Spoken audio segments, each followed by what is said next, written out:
Are you traveling for free or are you leaving money on the table? In today's episode, we're joined by Brian Kelly, the points guy, the ultimate authority on point hacking to make sure you are traveling for $0 this year. Let's find out if you're missing out. And just for fun, I was on a plane the other day. I saw the points guy right there on the side of the plane. I was so excited. Hello, and welcome to the BiggerPockets Money Podcast. My name is Mindy Jensen, and with me, as always, is my finally starting to earn credit cards rewards points co-host, Scott Trench. Thanks, Mindy. I'm really looking forward to redeeming myself with this podcast here. BiggerPockets has a goal of creating 1 million millionaires. You're in the right place if you want to get your financial house in order, because we truly believe financial freedom is attainable for everyone, no matter when or where you're starting or how bad you've been with credit card point usage like me with 750,000 to 1 million points that have gone unused for 10 years, despite doing this for a living. All right, with that, Brian, the points guy, we are super excited to have you on BiggerPockets Money today. Can you teach us and me a little bit about this subject today? Well, first of all, this is now an intervention because you're what I call a points hoarder. So this is a alert to everyone who does like you should use your points. It is financial malpractice to hoard points because they lose value over time. But that's a more advanced topic. But no, I'm super excited to share today. Everyone should be playing the points game, even if you don't want to travel. The industry has evolved so much. It's ultra lucrative. So if you're not paying attention to points, hear me clearly, you are throwing cash in a trash can. So hopefully this episode will help you get on the right track. What's a better place to start, Brian? Should we start with, if you have amassed a bunch of points because you signed up for one of these things 10 years ago after talking to some, superstar expert on travel rewards and you never did anything with them, how do you begin using them? Or should we start with what's a baseline strategy for someone starting from zero, which is probably more common? Yeah, let's hook people in, because I bet a lot of your listeners have a lot of points. And the answer is really easy. So over the last 4 years, there has been a proliferation of technology, these paid tools, which will actually tell you exactly how to use your points yourself. So I highly recommend, there's an app called point.me. It's basically like the Google Flights for points. You can tell it what points you have. You can put in where you want to go, and it'll tell you how to use the points you have to get there. So simply put, you no longer have to go to 20 different airline websites and be an expert like me to get the most bang for your point. There's another tool called Seats.Aero that will actually scan airline programs for up to a year. And to get the most value out of your points these days, it's being flexible and choosing to fly when the best seats are available. So Seats.Aero will let you look at a year by airline, and you can sort by the cheapest tickets or by route and, plan your vacation around when the best availability is. You said you can figure out where you want it to take you where you want to go. I'm paraphrasing here. What do you mean that literally or figuratively? Like, should this be used on travel? Almost always. Is that the general guidance? Yeah, and I guess the general guidance is if you have transferable points like Amex membership rewards, Chase Ultimate rewards, and you have a credit card certain credit cards will allow you to transfer points to partners. And generally, that is where you're going to get the most value. Most people don't realize that. And when they go on and just search to redeem for any flight, the credit card company is going to give you like 1 to 1.5 cents per point. But when you learn how to transfer to airlines, I'll just give an example. Like 50,000 Chase points is about a $500 gift card to wherever you want. Depending on your credit card, it might be $625 towards booking. So you might be able to fly coach to Europe. But you could transfer those 50,000 points to Air France and fly business class to Europe. So that's where that's when I hope I get people's interest perked up, especially if you like flying in the front of the plane.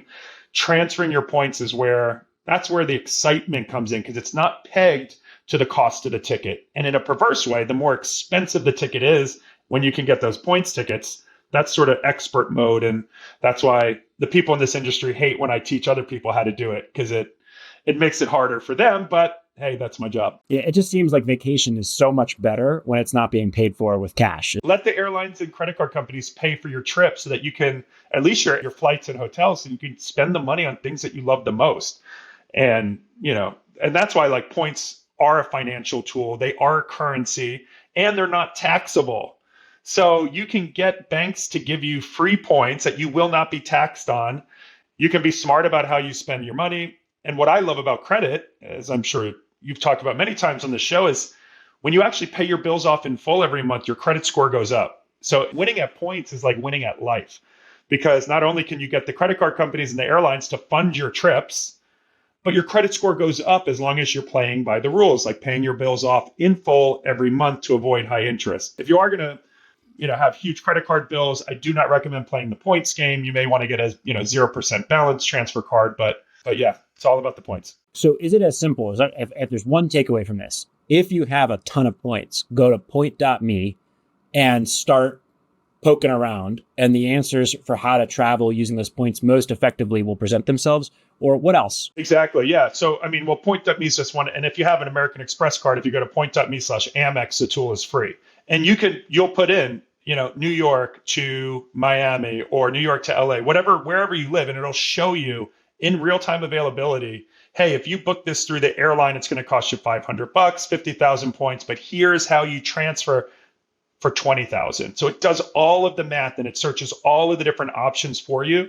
So that's why, having this technology now can make anyone off the street become an expert almost immediately. So you're not in the first world position of having hundreds of thousands of points that you should have used years ago because they've lost value to inflation. It's been a terrible investment, relatively speaking, for this. And you got to get in your game with that. But you're starting over from scratch, or you're trying to advance your game.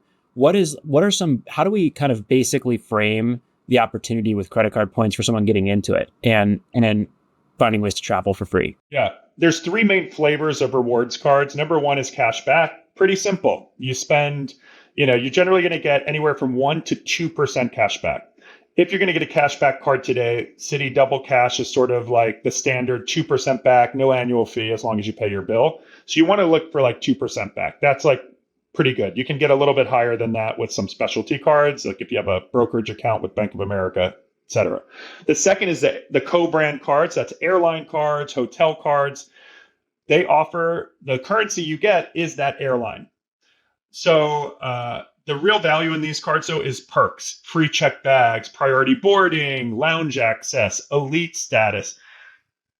The third and best type of credit card, in my opinion, and I think most points experts, are the transferable points credit cards. So these are the bank currencies. You don't earn with United Airlines, you earn Chase Ultimate Rewards points. And the transferable points currencies are amazing because instead of earning one singular airline mile, you can earn one or more credit card points that can be transferred to 30 airlines. So you dramatically increase the utility of your points by having a ton more options.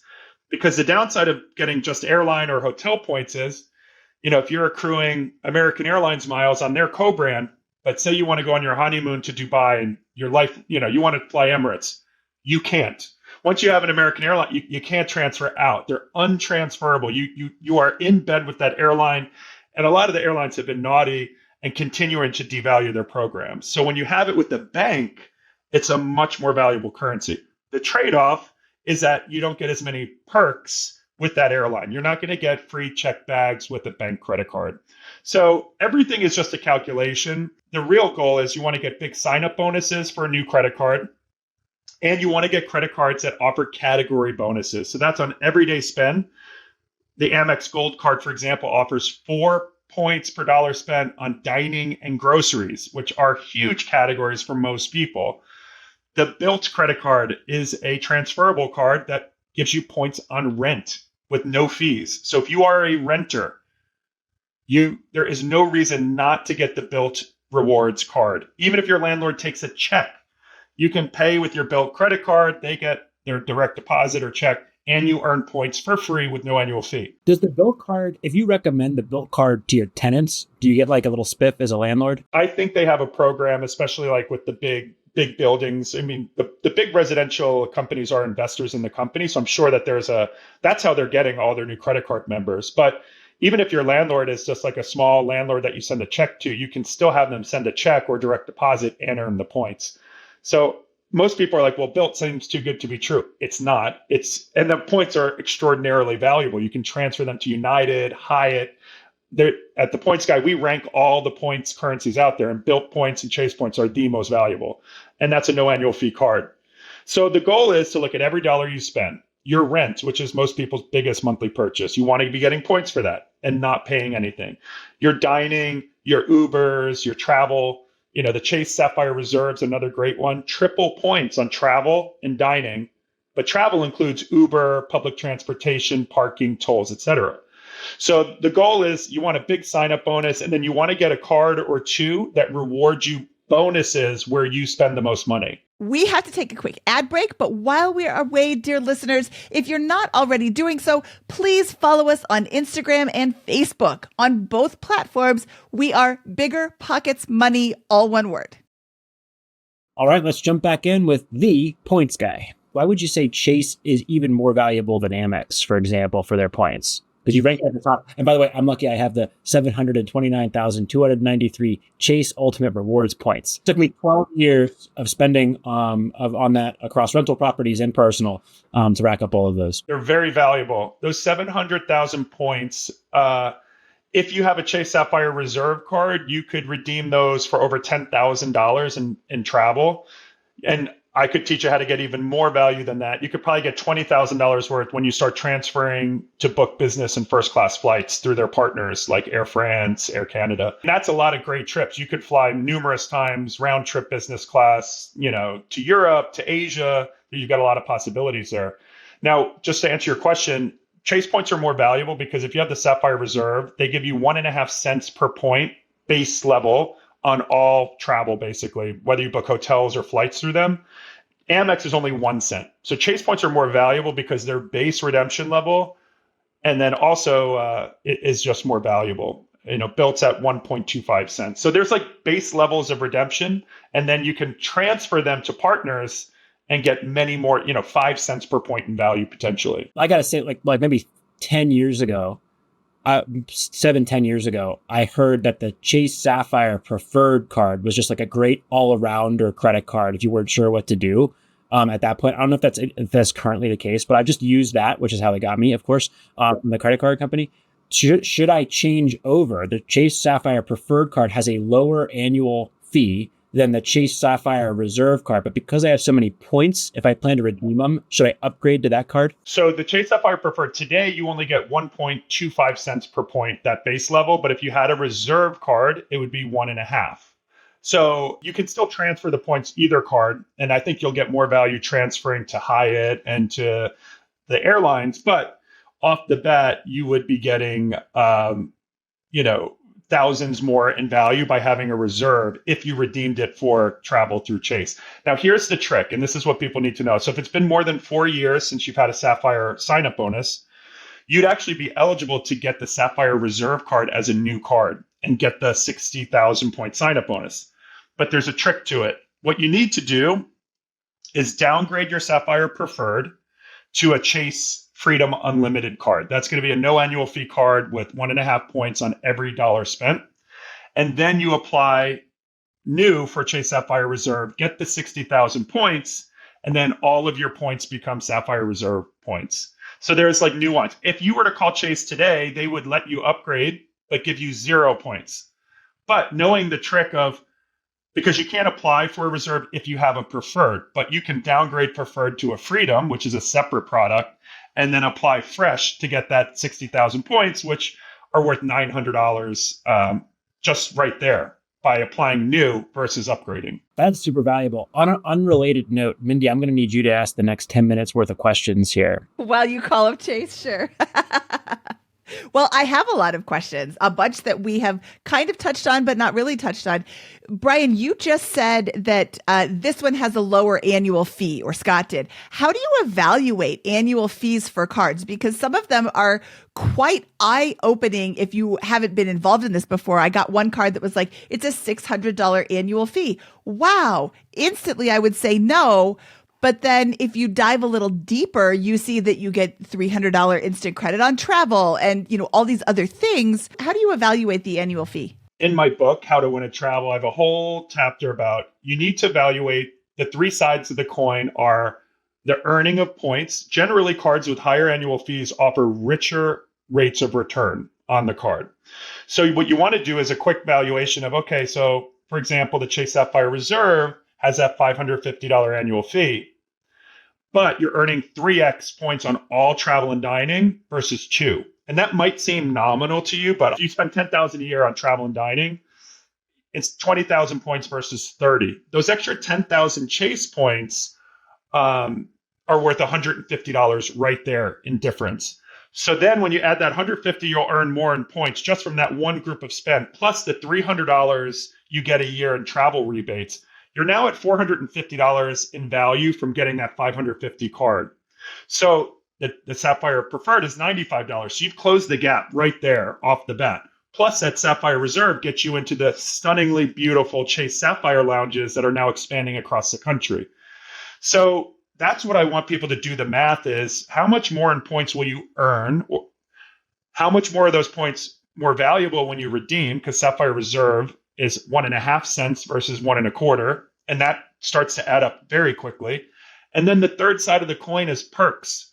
So by having a Sapphire Reserve card, you actually get a ton of different perks like that lounge access, which if you live in Boston, LaGuardia, wherever there are these Sapphire lounges, you might be using them once a month and getting a $50 meal that you would have had to buy in the airport. So then you start adding in all the perks. And the really premium credit cards, they have so many perks people don't realize, like purchase protection. When you have one of those premium credit cards, something goes wrong with the credit, an issue, the teams are much more enabled to handle disputes. They'll take charges off your credit card or even flight delays and cancellations. This is a perk most people don't know about, but when you book the flights with your credit card, a Sapphire Reserve, for example, if your flight's delayed and you need to spend a night in a hotel, you're going to spend an hour in line trying to get a Motel 6 from the airline. They may or may not give it to you. Anyone with the Chase Sapphire Reserve knows, I booked this with my reserve. Chase will reimburse $500 per person on your reservation in reasonable fees. So you can book yourself in a beautiful suite at the Westin at the airport and know that your credit card company is going to reimburse you. The airlines these days are really cheap. So the credit card companies now have all these perks that make that 550 all of a sudden. That's a no-brainer when you're protected. You can go to the lounge. You're getting more points. You're redeeming more points. And so frankly, cheap is expensive. People are losing sight over, the value they could be getting. The piece that I can redeem my points for, 15% more, or $1.50 instead of $1.25 on there. That takes the value of my points, which you said were somewhere in the ballpark of $10,000 if I'm reasonably intelligent about it, to $11.50. So at least in the year I plan to redeem a bunch of points, the Chase Sapphire Reserve makes a lot of sense just for that alone before you get to the other benefits you talked about. Absolutely. You would make up the annual fee difference for several years just right there, just in how much more valuable they make the points. This is not me. I'm learning this on the spot. I did not know this beforehand. We don't have any financial affiliation with Chase or any of these things. This just happens to be my situation, as an FYI to anyone listening. I want to know what Brian's wallet looks like right now. Brian, what's in your wallet? I don't remember what ad that is. Yeah, that's Capital One, I think. And funny enough, so my goal in life is to earn more than 1 point per dollar on every purchase. So I actually have the Capital One Venture X is a competitor to the Chase Sapphire Reserve, but you earn 2x on everything. So that's the card I use when I'm at the vet. There's no credit card out there that gives 4x points on vets or, even online shopping. I pay a contractor to do something in my house, go shop at a store. That goes on the 2x. So everything I earn, minimum 2x. I have the Bilt credit card. I do pay rent. And that gets me up to 100,000 points a year just on paying rent, which I had to do anyway. And then Amex Gold. So a lot of people get the Amex Platinum, which is good for lounge access and perks, but you only earn 1 point per dollar on most purchases. It's 5x on airfare. So I will put my airfare on an Amex Platinum for 5x, but the Amex Gold card, you get 4x on dining and groceries. And I've got 2 kids. So groceries includes Instacart and grocery shopping. So I want people to look at all the major categories in which they spend money. There are certain credit cards for pharmacies, streaming, cell phone. And as a small business owner, I do a lot of Google advertising, Google, Facebook advertising. So for anyone out there who does that, the Amex Business Gold gives 4 points per dollar on internet advertising, which I know a lot of small businesses that spend a lot because my company reimburses me for that spend.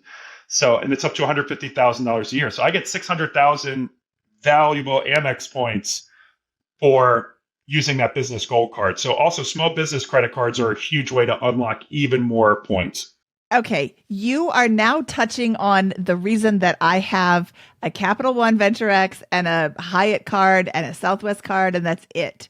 Because I can't keep track of all of this. And I'm so thankful because Denver is my home airport and the Capital One Venture X card allows you into that lounge. And there's another one in a different concourse, but it's a really great lounge. So for that, I would say if anybody's listening and, if you travel a lot, or even if you just travel a little bit, find out what lounge is in your area and use that because not all cards are the same. I have a Venture X, which I guess is like the highest level of Capital One Venture whatevers. And there's other venture levels.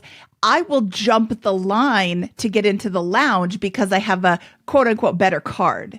And I feel kind of bad about that, except my kids are sitting there and they're hungry and they're like, can we please just get in the lounge? And I'm like, oh, we just jumped in front of everybody. But I feel, I still feel a little bit bad. Yeah, the normal venture card I think is $95. But the Venture X is $395, but it comes with a $300 credit. So there's really no reason not to get the Venture X, in my opinion, even if you visit one lounge a year.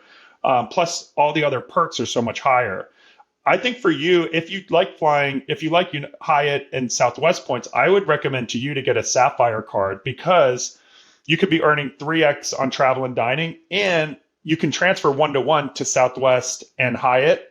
So it wouldn't make sense for you to use a Hyatt unless you're trying to get Hyatt status or Southwest Airlines status, because you'd want to get Chase points instead. So you can transfer to either of those plus 10 other really valuable partners. But that also, I think, synergizes really well if you can pick a favorite airline and a favorite hotel chain. Yes, you want to take that trip to Dubai or whatever and use an airline, but that's not probably most people are going to be are going to get the maximum benefit, I think, from using something like Chase that is universally applicable and one of these big hotel chains or airlines. Do you have a recommendation for where to start if you don't really know and you're not really kind of new to figuring that out about what are some good choices you won't regret? Yeah, like if you fly Delta, for example, I would say you can get a Delta credit card that gives you free checked bags, all the perks, right? The airline cards are good just for perks, but don't spend all your money on them because you don't want to get one Delta mile when you could have had one Amex point, because an Amex point transfers to Delta plus 30 other options. So by choosing to accrue one piece when you could have a much more valuable point, that's where people go wrong. They say, I fly Delta, I'm going to get a Delta card. Well, you can fly Delta, it's a great airline, but get more valuable points and a points currency that transfers to Delta plus a million other options. I'd also say you could have a Sapphire Reserve and still fly Delta because if you have a Chase Sapphire Reserve, those points you can redeem on buying any Delta flight in the world for 1.5 cents a piece. In general, Delta miles are worth about 1 cent a piece. So even if you want to redeem for Delta flights, you could still use your Sapphire points, of which you're getting 3 on travel and dining. And let's do the math there. At 3 points per dollar on travel and dining, and they're worth 1.5 cents each, you're getting a 4.5% return per dollar spent in those categories towards Delta. Whereas if you got one Delta mile that's worth 1 cent each, you're getting 1% by spending on a Delta co-brand. So you could get almost 5x more value by spending on a Chase Sapphire and then redeeming on Delta than if you got one Delta mile. You're on your path to fire and you're keeping your expenses low. What credit card is best for you if you don't have high spending and don't want to shell out $1,000+ on 3 ultimate credit cards? We'll find out when we're back. Thanks for sticking with us. Let me ask a more advanced layer question to this, because if I have a favorite airline and I fly there a lot and I get status, that synergizes for BiggerPockets, right? And probably many people listening, you travel for work. Maybe it's 3 times a year, maybe it's 5 times a year. For me, it's 10 to 20 times a year on that, right? So my point, something that synergizes with Southwest is much more valuable. And I imagine that if I pick one hotel chain, which I have not been super good about, that will also start to begin synergizing. So how do I make that decision about hey, if I'm gonna travel for work, I should always go with this hotel chain or this airline because it will give me the most flexibility or most optionality later. Do you have any advice for somebody that's kind of thinking through how do I reset that in 2025? In general, elite status, let me just tell you, when I started the Points Guy in 2010, in general, Delta was upgrading 80% of the first class cabin was free elite upgrades. It was crazy. Even if you had low mid-tier status, you're getting free upgrades. So I would do whatever it took to get status because I could calculate, flying first class for free was a huge value. Fast forward 15 years. In 2025, airlines now, people pay 80% of those first class cabins paid off the bat. So only 20% are going to those upgrades, which means you're really only getting upgraded if you're a top tier passenger. What I tell people is that, yeah, if you're an old top tier passenger and you're getting great customer service and you're getting real tangible perks, like getting rebooked when there's a storm and you're the last one, you get that one spot left to go home and you see that value all the time.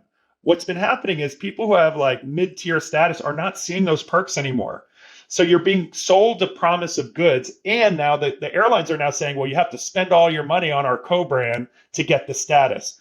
My push to everyone is look hard and deep and say, how much did that status get me in real value this past year? If it's you're still getting upgrades and they're treating you like a king, by all means, it might make sense to forego getting the more valuable points to get the perks that come with status and spending for it. But in many cases now, people are realizing, I'm on this hamster wheel to get elite status. What am I getting? I could just get the airline co-branded card, which gets me priority boarding, free check bags. And the airlines now, I'm not going to get the upgrade anyway. So that's what I want people. And in the book, I go through the how to assess where to spend your money, because you can fly on an airline, but just make sure that loyalty goes both ways. That if you're going to give them all your spend on all your credit cards, you better be getting more value than the points that you're losing by not spending on a better card. So I want people to understand the trade-off that they make by spending on an airline card. Even at the next level, but that's an awesome answer. You're saying don't be loyal to Southwest or to United unless you're really going to be flying dozen plus times a year or more on that airline, because you're not going to get the benefits anymore of doing that. Just shop around the best price and use the best transfer on that and rack up all the points in these categories and figure out how to use them the best. Maybe get the one airline credit card and can spend the minimum. And people are blown up. I want to empower people to earn so many points that instead of flying blindly loyal, let's say with Delta, and then praying and hoping for an upgrade, biting your teeth, maybe it happens, maybe it doesn't, you're on an upgrade wait list, have so many points that you book the first class flight with your points. And that's what people don't realize they can do. That's the eye-opening moment of like, wait a minute, why was I chasing status to maybe get a freebie when I could have just spent on really rich credit cards and booked whatever the heck I wanted and taken all the stress out of it? That sounds a lot more interesting than trying to jump through hoop after hoop, because the airlines keep changing these programs. And usually, the spread of the value has been diminishing for a majority of elite travelers. I know there's an article in the Wall Street Journal today about, people are now becoming more loyal to their credit cards than they are to their airlines. And myself, that's 100% the case. Okay, so going back to your big wallet, what's in your wallet, how do you keep this all sorted? How do you keep track of this one is for groceries and this one is for gasoline and this one is for, travel? It's confusing. And I would tell people, just get a couple cards that, for example, the Amex Gold I keep going back to, that dining and grocery, which is what, a lot of people spend on. Just know that you always use that card for that. And then everything else you should be spending on your Venture X card, in my opinion, because you're getting, unless you really need Hyatt points, then I would also just say, well, if you're really looking to get Hyatt points, you get your account to a level where you can spend a week in Maui, then you might want to work to that. Otherwise, when you look at the math, a Hyatt point is worth 1.5 cents. A Southwest point is like 1.2. Your Chase or your Capital One points are worth 1, but you're earning 2 for every purchase. You're getting 2 cents in value minimum back. So you would never want to earn 1 Southwest point because it's way less than 1 Capital One point. You'd never want to even get 1 Hyatt point, because with your Capital One points, you can just book Hyatt hotels and pay for that. You can't transfer to Hyatt, but you could just pay for it. But in general, that 2% back is very, very rich. It's, unless you have you're trying to spend on the Hyatt card to get elite status or something, I don't think those cards are worth spending on. Okay. That's good to know. No, I've got tons of Hyatt points. I don't think I'm ever going to pay for a hotel again. Yeah. So then I would just put everything in your Capital One Venture X at this point. I mean, that's 2X on everything. Those points can be redeemed for pretty much anything. And they also do have some really interesting transfer partners as well. Okay. But I'm listening to this podcast, right? And I'm hearing Brian, the points guy, come on and tell me all this. But there's no world where someone listening to this podcast is going to open up the Amex Gold and the Chase Sapphire Reserve and the VentureX one as a result of this podcast and spend the $1,000 or whatever in fees on that. So which one is the first move that I should make? So to your point, whenever you get a new credit card, you need to spend a certain amount within a certain time period, like 3,000 to 6,000 within 3 to 4 months usually. So I would never recommend someone biting off more than they can chew. That being said, I have a case. I mean, I think most points experts having those 3 credit cards, even though the annual fees will be over $1,000, you're easily recouping that back. Anyone who travels and knows how to use the travel credit, you're easily recouping that back. You could get all 3 in one day if you do spend a lot and could do that. It's not going to, and in fact, many people in the industry, experts, will get 3 credit cards in one day. You get higher approval rates because the banks may not see the other, approval or, the application. But I think if you spend on travel or if you spend on dining and groceries, I think like most families do, like having an Amex Gold is a no-brainer. If you have a friend who has any of these credit cards, you could ask them to refer you. They'll get like 30,000 points too, which is always nice, especially if you have a spouse. That's what people, if you're married couples need to know too. You could refer each other and each get the sign-up bonus. And that's what we call 2-player mode, is you get your spouse involved too, and then you're all of a sudden you're referring each other for credit cards. You're each maximizing. That's when it gets really compelling, and you can start raking in the points every year. Some of our listeners come on and they spend remarkably little money. They live in a low cost of living area. And I'm talking like $2,000, $3,000 a month in household expenses. And they don't travel that frequently. Maybe a trip or two, a year kind of deal. At that level of spending, does the math change? Would you then tell people to shy away from all 3 of those credit cards? If you're not going to travel, you just want to get a cashback credit card, 2% back on all your spend every year. If you're paying rent, you have to get a Bilt credit card. The Bilt credit card also offers double on travel, 3x on dining. So I would say to someone who wants 1 credit card, no annual fee, and who pays rent and travels and dines, the Bilt is a no-brainer. No questions asked. There's literally not if you're paying rent today and you're not getting free super valuable points, once again, you're throwing money in the trash can. And not only that, Bilt records your rent payment on the credit rail. So you actually get your credit increases. It shows your credit responsibility as long as you pay it off in full every month. So the Bilt for like low spenders or who have rent and might eat out, I think the Bilt card's the absolute winner there. Okay, so you would literally suggest, though, for most people, go out there and today, if you're just getting started, go get the Amex Gold, the Chase Sapphire Reserve, and the Capital One VentureX, and pay in the ballpark a little in excess of $1,000 in fees, if not all at once, over the next couple of months, presuming you can actually hit the minimum spend limits on those, and you will see the reward. And if you use them for the appropriate categories of spend that they give the maximum point benefits in, you'll recoup that $1,000 in fees easily and more every year. Absolutely. Each card has a bunch of different parts. And then the sign-up bonuses alone will pay for the card. Capital One VentureX, I believe, is $395. You're getting $300 a year. So really, it's a $95 a year card.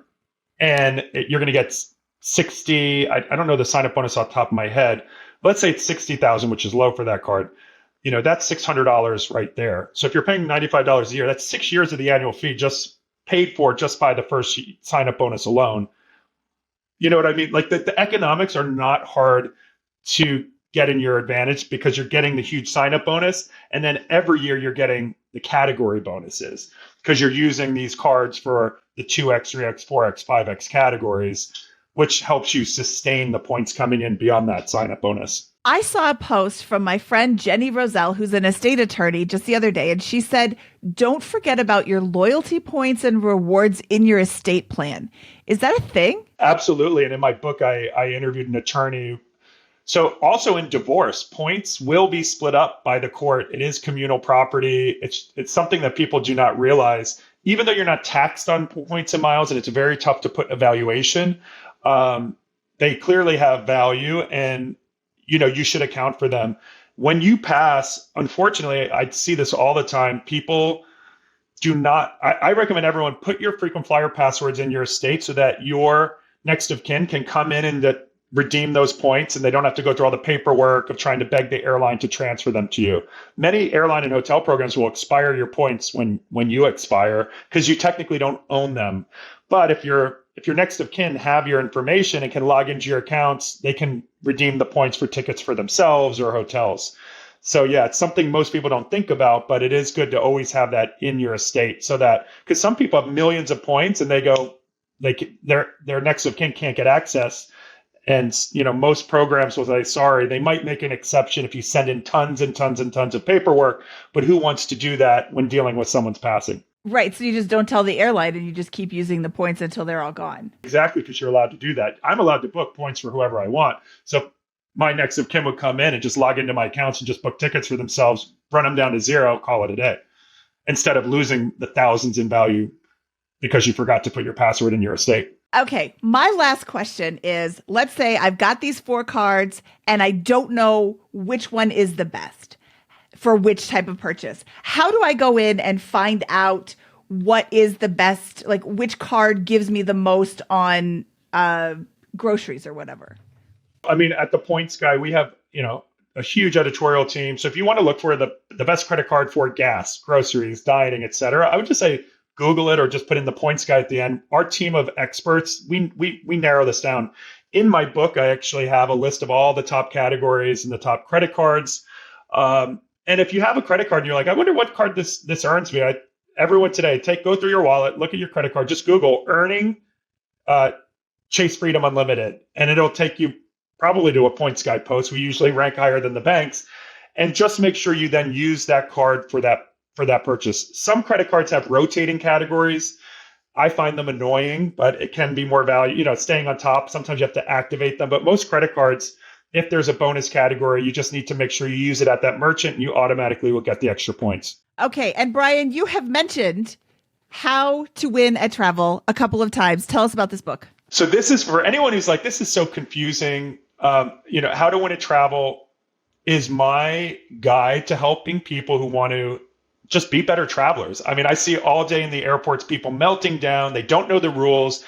And so often you need to understand how travel works to get what you want.